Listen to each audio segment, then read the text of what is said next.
Halo teman-teman, salam sehat selalu untuk kita semua. Salam sejahtera dengan saya Bung Ropan.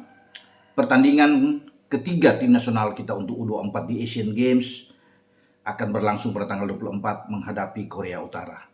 Pertandingan ini menjadi pertandingan hidup mati tentunya buat tim asuhan Indra Safri setelah kita menelan kekalahan mengejutkan dari China Taipei dengan 0-1 di laga kedua yang berlangsung di Stadion Zhejiang Normal University.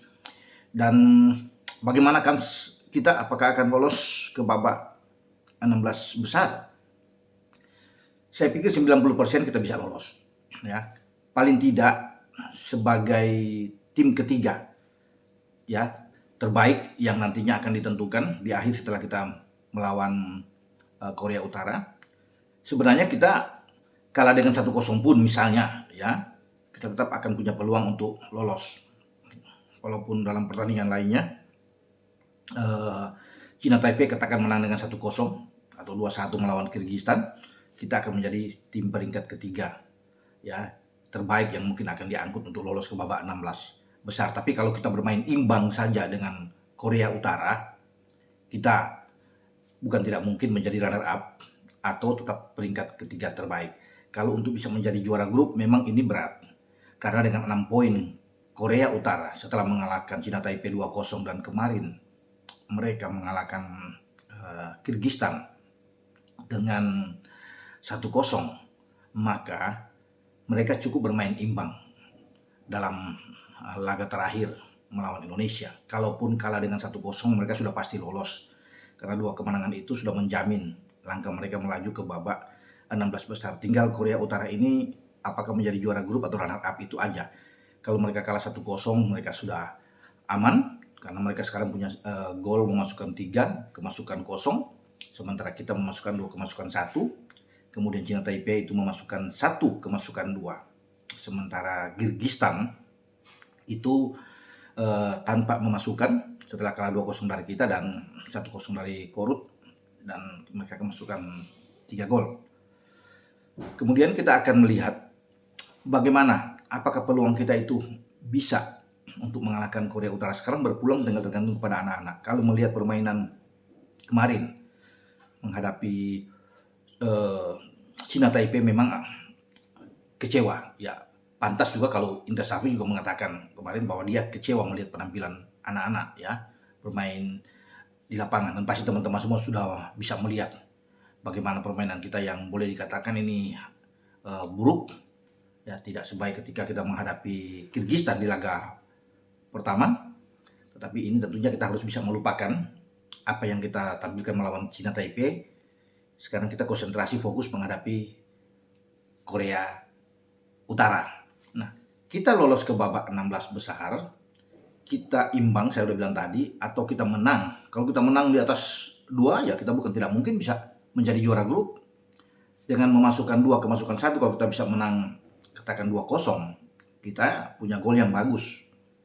Memasukkan 4, kemasukan 1. Apapun yang terjadi dengan China Taipei katakan bisa menang 1-0 atau 2-0 melawan Kyrgyzstan, kita tetap lolos. China Taipei juga akan lolos bersama dengan Korea Utara. Jadi grup F ini akan 3 lolos.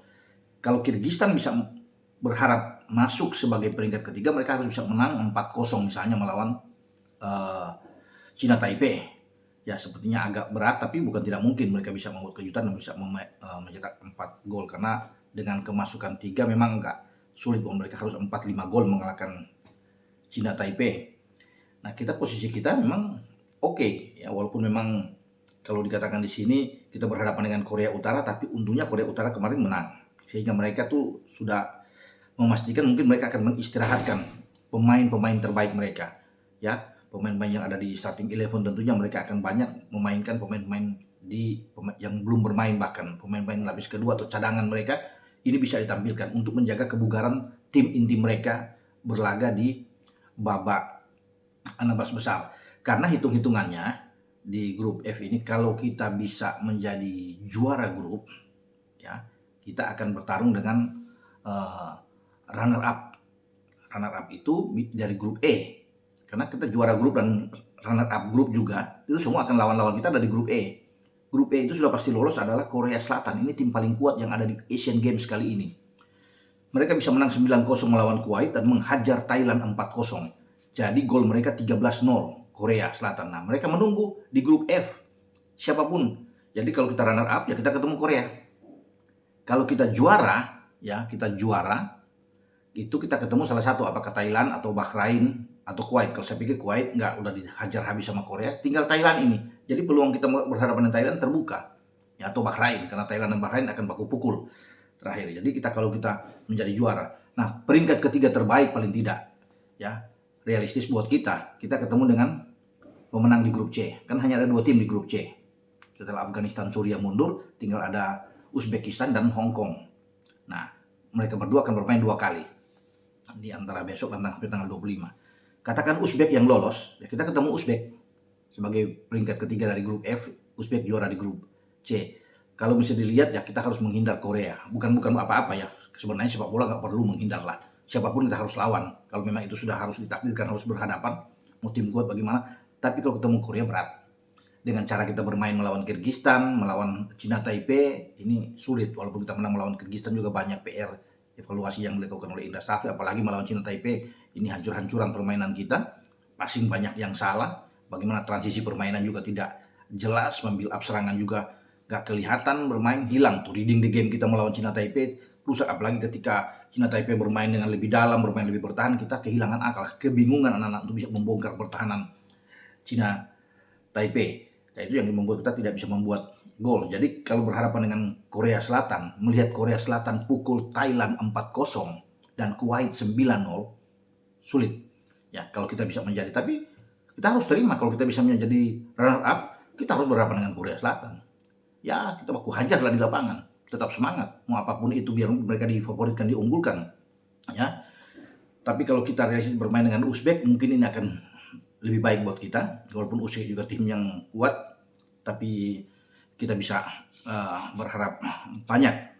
Tinggal sekarang Indra Safri tentunya sudah melihat bagaimana dia memainkan starting 11-nya yang kurang begitu baik, ya. Dalam pertandingan melawan Cina, tapi harus ada perubahan di sini. Kalau melihat di sini ya bukan tidak mungkin Andi Setio main lagi dalam pertandingan menghadapi Korut berpasangan dengan Rizky Ridho. Robby Darwish dimainkan lebih awal, mungkin ada Haikal atau Alfriana didorong bermain sebagai gelandang, nggak tahu. Tapi yang pasti Rahmat Irianto akan bermain, kembalinya mungkin Taufani dimainkan lebih awal, dan juga dengan Sarian Abimanyu. Mungkin ini satu hal yang sedang dipikirkan oleh Indra Safri. Di depan masih tetap mungkin ya masih akan bertahan, saya pikir, dengan Egy, kemudian ada Ramai Rumakik, tergantung Titan ini, apakah Titan dimainkan lebih atau kita bermain dengan 4 gelandang aja. Kalau kita hanya mencari imbang, saya pikir mudah, karena kemarin kan Korea Utara itu susah payah juga bisa mengalahkan Kyrgyzstan cuma dengan 1 gol.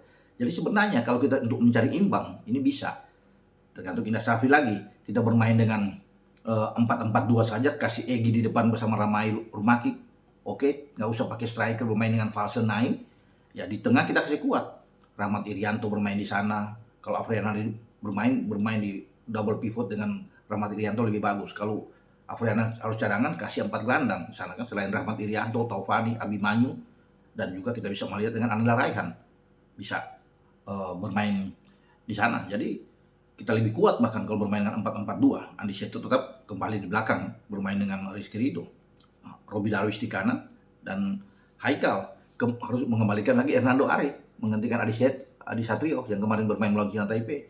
Saya pikir itu komposisi yang bagus, dan pasti Indra Safri akan melihat ini, karena pertandingan melawan Korut ya saya katakan tadi, walaupun kita 90% bisa lolos sebagai peringkat ketiga terbaik, ya, tetapi kita tidak boleh kalah lebih dari 2 gol, ya. Dan kita paling tidak kalah 1-0 memang masih bisa lolos, tapi paling tidak juga kita harus imbang lah melawan Korut. Dan itu kita bisa dapatkan di saat Korut sudah nyaman. Korut akan memainkan pemain-pemain mungkin cadangan mereka. Nah kita bisa berharap kalau kita menang kan jauh lebih bagus. Dengan 6 poin udah pasti lolos. Cuma ya kita harus siap-siap untuk sebagai runner up yang saya bilang tadi. Kita ketemu dengan Korea Selatan yang sekarang difavoritkan, diunggulkan, yang sangat kuat. Tapi ini sebuah risiko dalam pertandingan sepak bola. Kita harus melawan apapun itu, tim sekuat apapun kita harus ladenin dalam pertandingan di 16 besar. Jadi Saya pikir Indra Safri tentunya lebih tahu dan bekerja keras untuk bisa melihat starting 11 terbaik. Ya mumpung masih punya waktu, masih ada 2 hari ke depan untuk bisa bermain dalam pertandingan penentuan melawan Korea Utara untuk melihat lawan di grup sebelah. Jadi lawan kita memang tidak bergeser. Saya sudah bilang tadi kan, apapun juara dan runner up tetap kita akan kembali dengan yang ada di grup E. Ya kalau peringkat ketiga ya dengan Uzbek yang saya bilang tadi. Ya semoga ya kita bisa mendapatkan lawan yang baik dan tentunya tetap semangat buat anak-anak dalam pertandingan di babak selanjutnya, terutama melawan Korea Utara dengan Roban. Sampai di sini. Ciao.